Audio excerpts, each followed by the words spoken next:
Um, Good morning. Uh, Today we are going to discuss the next program, pulse width modulation and pulse position modulation. So as I have told in the previous experiment, pulse width modulation and pulse position modulation comes under the category of analog, discrete or time pulse modulation techniques. The only difference between amplitude modulation and pulse amplitude or pulse width or pulse position is the carrier signal. Whereas in the case of pulse analog continuous modulation technique, the carrier signal will be continuous sinusoidal continuous signal, whereas here in analog pulse or digital modulation technique, the carrier signal is discrete or pulses. Okay, so first we will discuss regarding the first pulse position modulation. Before going to the MATLAB and executing that, I will show the graphs. Okay, if you understand the graphs, then I will come to the clear picture. Okay, I'm going to share the screen.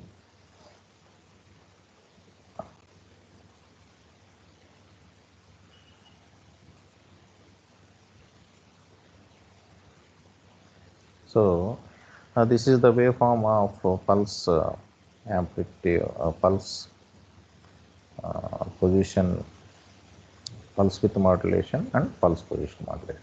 Here the first one is the message signal, here the second one is the carrier signal, whereas in the previous case the carrier signal will be discrete, continuous in nature. Here the carrier signal is pulses, zeros and one, zeros and one. So by if you observe the message signal and the carrier signal, here I have obtained the pulse width modulation. So what is the thing you want to notice from the diagram is, here if you observe the message signal, here the magnitude of the message signal is high, and whereas here the magnitude of the message signal is low.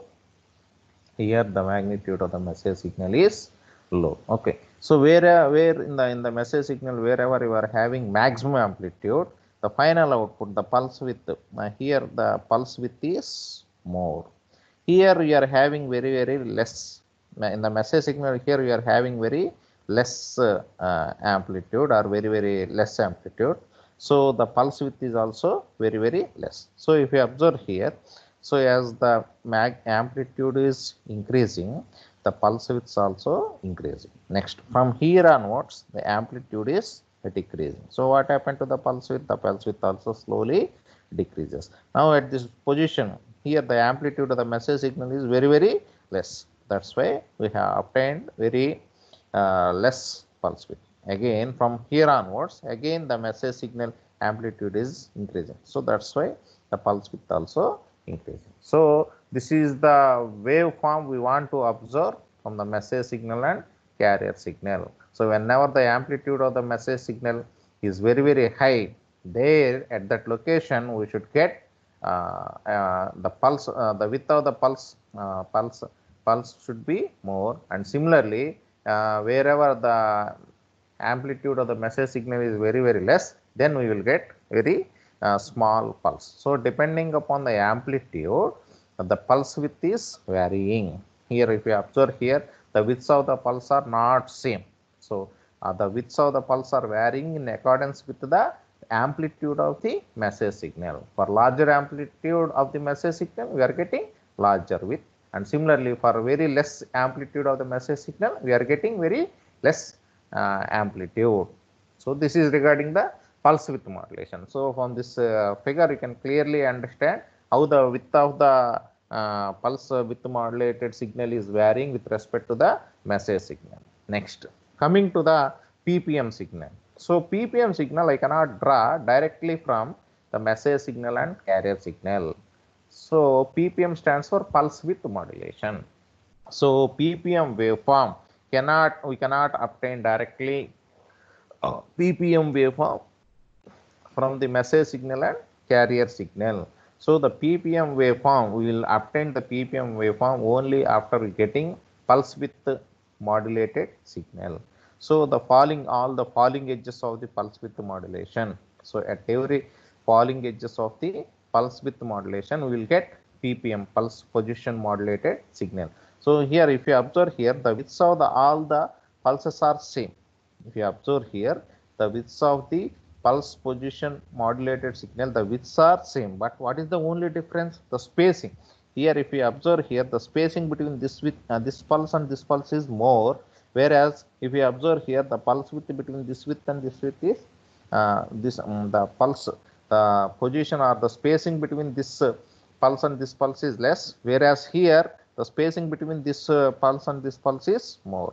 Means depending upon the message signal, or so the PPM signal I cannot obtain directly from the means you cannot obtain the PPM signal based on the message signal. The PPM signal will be obtained only based on the pulse width modulated signal.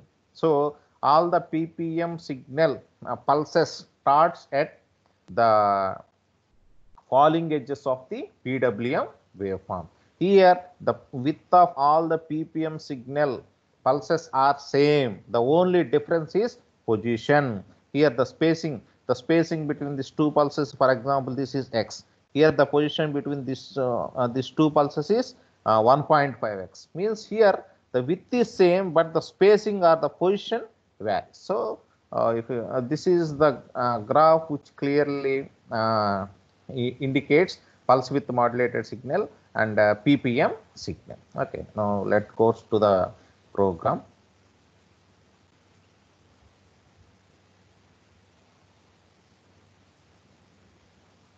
Now go to the MATLAB program. So this is your MATLAB program.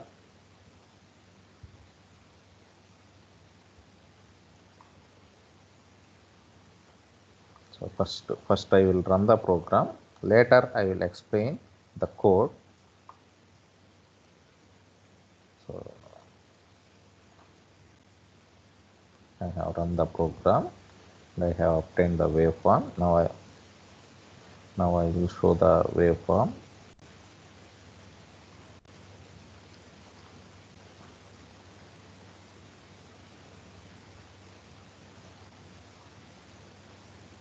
So this is the pulse width modulation. So here this is your message signal. Here the amplitude is more, so that's why here the pulse the width of the pulses is more.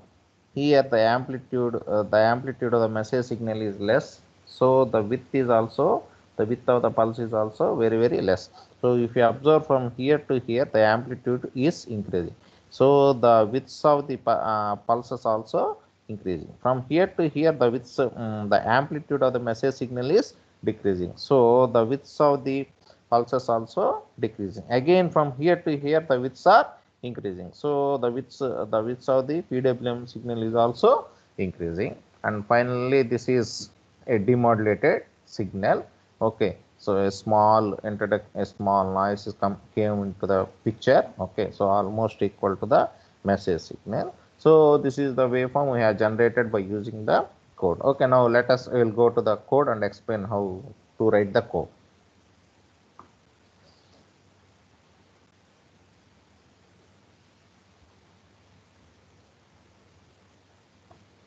Okay, the same function CLC.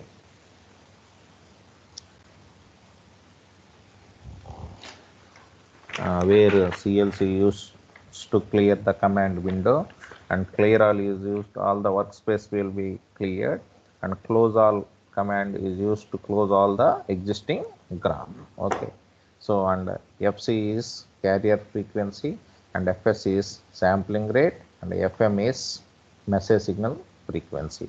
Okay, so this is our time period starting from 0, and since the carrier signal is discrete in nature, want to define the time period. Okay, next, so M of t indicates the message signal. M of t indicates message signal. So and here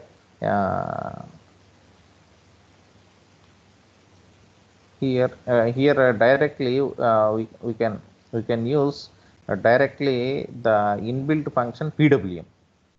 Okay, if you use the PWM, so this is your message signal. So So this S of t is your final modulated PWM signal. So here by using the inbuilt function, so using a message signal, carrier signal, sampling rate, and here this PWM is the inbuilt function. So this is the beauty of the MATLAB. Without writing particularly some multiplication of message signal with the carrier, or the procedure involved in the pulse width modulation. Here in MATLAB, we are having the advantage directly the inbuilt function. If you use this PWM pulse width modulation, automatically all the multiplications or whatever the things that should be done for pulse width modulation, that will be done by using directly this inbuilt function. The inbuilt function is PWM. PWM stands for pulse width modulation. And similarly, here you will get the pulse width modulated signal. And finally, after that, we want to demodulate the signal. So here also demodulate. Here also we are using directly the inbuilt function. So this is how by using these functions we can directly get all the waveforms. Okay, coming to the figures. So what are the figures we are supposed to see? One is the first one. Message signal. So message signal on the x-axis we will have time period, on the y-axis we will have amplitude. And the second plot, what is the second plot? Pulse width modulated signal, PWM signal. So PWM signal means similarly time period and amplitude. And finally we want to get demodulated signal. So on the third plot we will have demodulated signal. So by using this inbuilt pulse width modulation, we can easily get the waveform. Similarly, we will discuss regarding pulse position modulation. Okay, now I will go to the pulse position modulation program.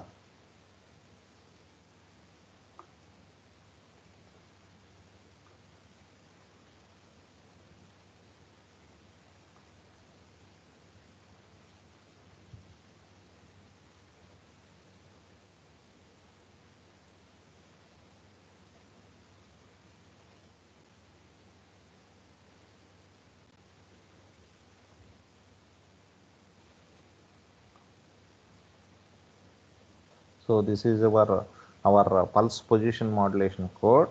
First I will run the program. I will show the waveform.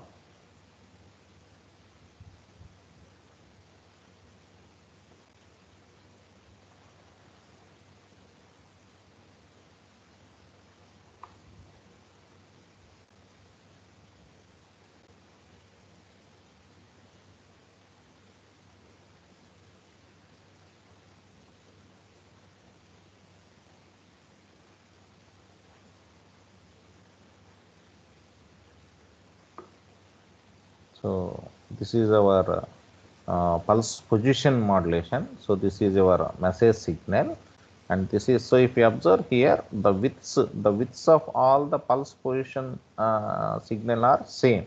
The only difference is spacing or position. So if you observe here the two pulses are separated with small distance, but similarly if you observe here the two pulses are separated with large distance. As I have already told, PPM signal, I cannot draw the PPM signal, or I cannot expect the PPM signal by seeing message signal and carrier signal, by seeing the message signal. So PPM signal should be followed by pulse width modulated signal. Okay.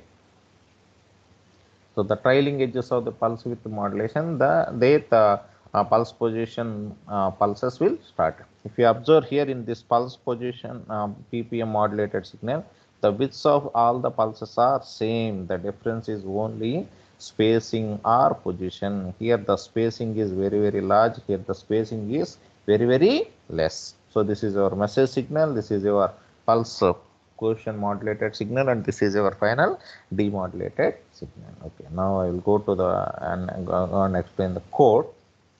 Go to the program. So here also same. So CLC clear, and this is clear all and close all. So already told. So FC is carrier frequency, FS is message signal frequency. So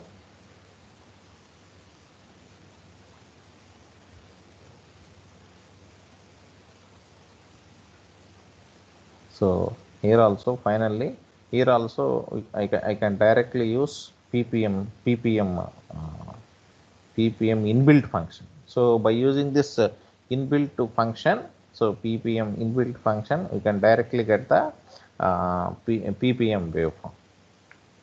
Okay, so the, very simple.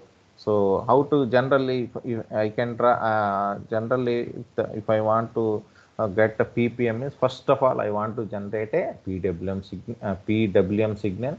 For the requirement of PWM signal, I want to have message signal followed by carrier signal. Once message signal and carrier signal is readily available, then first I want to generate PWM signal. Once PWM signal is available, then we can calculate the ppm signal. But by using this inbuilt function ppm signal in the MATLAB, you can directly obtain the waveform.